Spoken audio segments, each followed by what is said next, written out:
ఇప్పుడు మనం యాక్టివ్ వాయిస్ని ప్యాసివ్ వాయిస్లోకి మార్చడం అనే దాని గురించి తెలుసుకుందాం. దానిలో అసర్టివ్ సెంటెన్స్ ఇది. టెన్స్ విషయం వచ్చేటప్పటికి ఫ్యూచర్ పర్ఫెక్ట్ని ఎలా మార్చుకోవాలి. ఇది యాక్టివ్ వాయిస్. ఎలా రాయాలంటే subject shall have, will have, main third form, objective ఉండాలి యాక్టివ్ వాయిస్లో. దాన్ని మన ప్యాసివ్ వాయిస్లో మార్చేటప్పుడు subject shall have been, will have been, main third form, by, object ఏ విధంగా ఉంటే అది కరెక్ట్ అవుతుంది. దానికి సంబంధించి 2 ఎగ్జాంపుల్స్ మనం ఇక్కడ నోట్ చేసుకున్నాం. దాంట్లో first one, I shall have completed my BSc degree. ఇది యాక్టివ్ వాయిస్. కరెక్ట్గా ఉందా లేదంటే చూద్దాం. సబ్జెక్టు ఐ అనేది subject, shall have, will have ఈ రెంట్లో ఒకటి రాయాలి. షల్ హ్యావ్ రాసుకున్నాం. కాన్వెంట్ అంటే ఫస్ట్ పర్సన్ కాబట్టి ఐ అనేది, దానికి సంబంధించి షల్ హ్యావ్ రాసాం. తర్వాత main verb third form, complete అనేది main verb third form.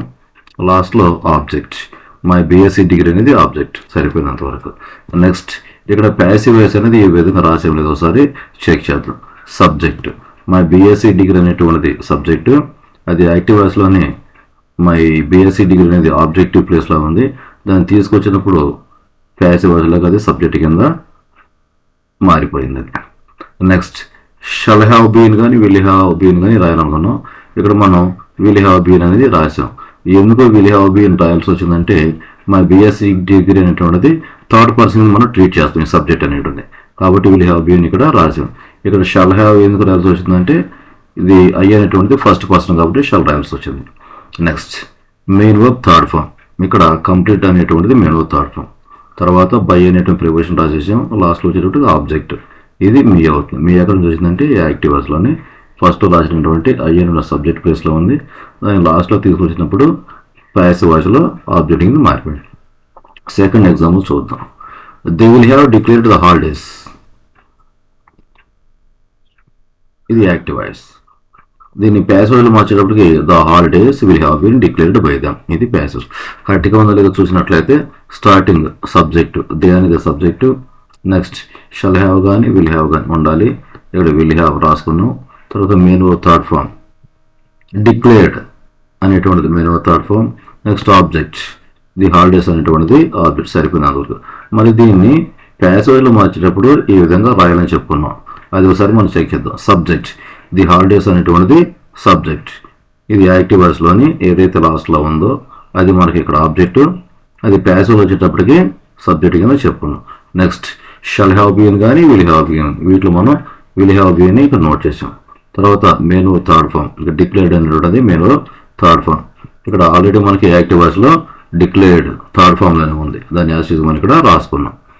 Next by రాసుకున్నాం ప్రిపోజిషన్. ఆ తర్వాత ఆబ్జెక్ట్, ఇక్కడ దెమ్ అనేది ఆబ్జెక్ట్. ఎక్కడ నుంచి తీసుకొచ్చామంటే చూడండి, ఇక్కడ యాక్టివ్ వాయిస్లోని స్టార్టింగ్లో రాసినటువంటి దే, ఇది ఇక్కడ సబ్జెక్ట్.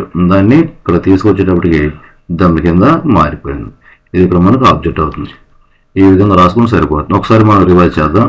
యాక్టివ్ వాయిస్ నుండి ప్యాసివ్ వాయిస్లోకి మార్చే విధానం, దానిలో కూడా ప్రత్యేకించి అసర్టివ్ సెన్స్ ఎలా ఉంటుంది, దానిలో కూడా మళ్ళీ ఫ్యూచర్ పర్ఫెక్ట్ ఎలా రాసుకోవచ్చు. 2 రకాలు రాసి, ఒకటి యాక్టివ్ వాయిస్, తర్వాత రెండవది ప్యాసివ్ వాయిస్. యాక్టివ్ వాయిస్ ఎలా రాయాలి, subject shall have, will have, main verb third form, object ఉండాలి. ప్యాసివ్ వాయిస్ వచ్చేటప్పటికి subject shall have been, will have been, main verb third form, by, object. ఈ విధంగా రాసి సరిపోతుంది. ఎగ్జామ్స్ కూడా మనం రాసాం. First one, I shall have completed my BSc degree, active voice. So ఇక్కడ ఐ అనేటువంటి సబ్జెక్టు, షల్ హ్యావ్ అనేటువంటిది helping verb, complete main verb third form, my BSc degree అనేటువంటిది ఆబ్జెక్ట్. దాన్ని ప్యాసివ్లో మార్చేటప్పటికి మై బీఎస్సీ డిగ్రీ ఇక్కడ ఏమవుతుంది, ఇది సబ్జెక్ట్. విల్ హ్యావ్ బీన్ రాసేసాము, ఇది బీ ఫామ్ కింద చూపించుకుంటాము. తర్వాత కంప్లీటెడ్ వచ్చేటప్పటికి ఇది main verb third form, by preposition me అనేది ఆబ్జెక్ట్ కింద చూపిస్తాం. వీటికి క్లియర్గా తెలుసుకోవడం కోసం మై బీఎస్సీ డిగ్రీ ఇక్కడ కూడా యాక్టివ్ వాయిస్ నుండి ప్యాసివ్ వచ్చేటప్పటికి ఇక్కడ గ్రీన్ కలర్లో చూపించాము మై బీఎస్సీ డిగ్రీ. ఇది మొత్తం కూడా ఈక్వల్గా ఉంది. అంటే యాక్టివ్ వాయిస్లో ఏదైతే మన బీఎస్సీ డిగ్రీ ఉందో అదే ప్యాసివ్లో కూడా యాసిడ్గా మనం రాసుకోండి, ఏం మార్పలేదు. మళ్ళీ ఇక్కడ చూడండి, యాక్టివ్ వాయిస్లో అయినటువంటిది ఇక్కడ మనం బ్లూలో చూపించాం, బ్లూ కలర్లో. దాన్ని యాసిడ్గా తీసుకొని ఇక్కడికి చూపించాం, అది మీ అయింది. యాక్టివ్ వాయిస్లో సబ్జెక్ట్ ఏదైతే ఉందో అది ప్యాసివ్ వాయిస్లో వచ్చేటప్పటికి ఆబ్జెక్ట్ మారింది. ఇంకొక కలర్ చూద్దాం, రెడ్ కలర్ చూసాం. రెడ్ కలర్ కంప్లీటెడ్, అది యాక్టివ్ వాయిస్లో. అదే కంప్లీటెడ్ ప్యాసివ్ వాయిస్లో కూడా ఇక్కడ చూడండి, ప్యాసివ్ వాయిస్ కూడా కంప్లీట్గానే ఉంది, ఏం మార్పు లేదు. అంటే ఈ 3 మెయిన్ పార్ట్స్ మనం తెలుసుకుంటే సరిపోతుంది. నెక్స్ట్ సెకండ్ ఎగ్జాంపుల్లో they will have declared the holidays. ఇది యాక్టివ్ వాయిస్. దాన్ని మార్చేటప్పుడు ప్యాసేజ్లో the holidays will have been declared by them రాసింది. ఇప్పుడు ఒకసారి చెక్ చేద్దాం. They subject, will have helping verb, declared main third form, the holidays object. ఇది యాక్టివ్ వాయిస్. దీన్ని ప్యాసేజ్ మార్చేటప్పటికి ద హాలిడేస్ అనేటువంటిది సబ్జెక్ట్ గాను, విల్ హ్యావ్ బీన్ అనేటువంటిది మన బీ ఫామ్ గాను, అదే డిక్లేర్డ్ మెనూ థర్డ్ ఫామ్ గాను, బై అనేది ప్రిపోజిషన్ గాను, దెమ్ అనేది ఆబ్జెక్ట్ గాను మనం చెప్పుకున్నాం. దీన్ని కూడా కలర్స్ అనేది చూపించుకున్నాం. యాక్టివ్ వాయిస్లో ది హాలిడేస్ అనేటువంటిది ప్యాసేజ్లో కూడా ది హాలిడేస్ గానే ఉంది.